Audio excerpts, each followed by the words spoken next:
एक समय एशिया के सबसे बड़े रईस रहे चीन के जैक मा पर एक के बाद एक मुश्किलों का पहाड़ टूट रहा है। चीनी सरकार से लिया पंगा उनको नाको चने चबाने को मजबूर कर चुका है।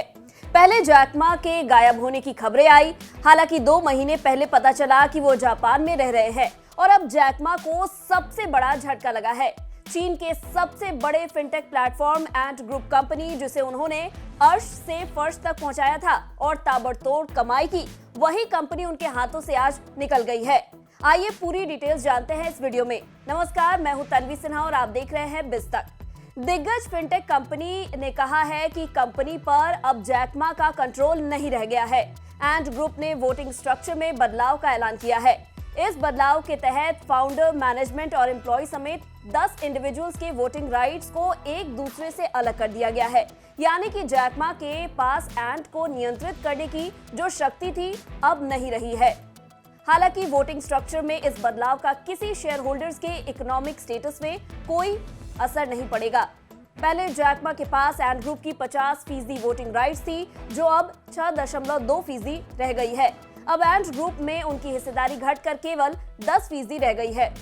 बता दें, एंट ग्रुप चीन की दिग्गज ई-कॉमर्स कंपनी अलीबाबा की सहयोगी है। माना जा रहा है कि एंट ने चीन के रेगुलेटर्स को खुश करने के लिए अहम बदलाव किए हैं। हालांकि ऐसे में आईपीओ लाने के लिए कंपनी को और लंबे वक्त का इंतजार करना पड़ेगा।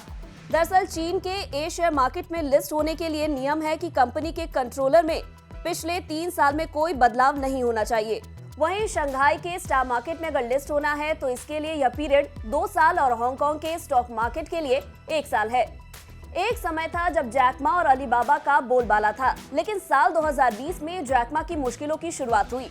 दरअसल जैक मा ने चीन सरकार की नीतियों की आलोचना की थी। चीन सरकार के खिलाफ बोला जैक मा को इतना भारी पड़ा कि उनका कारोबार लगभग खत्म ही हो गया। उन्होंने तब शंघाई में दिए एक भाषण के दौरान कहा था कि चीन में कोई मैच्योर फाइनेंशियल सिस्टम नहीं है। बैंकिंग सिस्टम को उन्होंने ब्याजखोर बताते हुए कहा था कि बैंक सिर्फ उन्हीं को लोन देते हैं जो बदले में कुछ गिरवी रखते हैं। तब से ही जैक मा चीनी सरकार की आंखों में खटकने लगे।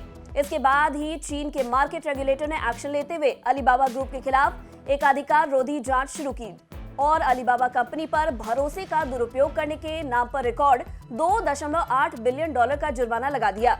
इतना ही नहीं, चीन की सरकार ने साल 2021 में एंट कंपनी के ब्लॉकबस्टर $37 बिलियन के आईपीओ पर भी रोक लगा दी। तब से जैक मा सार्वजनिक मंचों से लगभग गायब ही हो गए और अब खबर आई है कि एंट ग्रुप पर जैक मा का कंट्रोल नहीं रह गया है। बता दें, जैक मा मार्च 2020 में मुकेश अंबानी को पछाड़कर एशिया के सबसे बड़े रईस बन गए थे, लेकिन चीन की सरकार के बारे में दिए गए बयान के बाद उनकी मुश्किलें बढ़ी। पिछले साल उनकी नेटवर्थ में काफी गिरावट आई। ब्लूमबर्ग बिलियनियर इंडेक्स के मुताबिक जैक मा की नेटवर्थ अब $34.1 अरब रह गई है और अब वे दुनिया के अमीरों की लिस्ट में 34वें नंबर पर पहुंच गए हैं। अगर आपको हमारे इस रिपोर्ट में दी गई जानकारी पसंद आई हो तो इसे लाइक और शेयर जरूर करें। साथ ही बिजनेस जगत की खबरों से अपडेटेड रहने के लिए बने रहे हमारे साथ और देखते रहे बिज तक।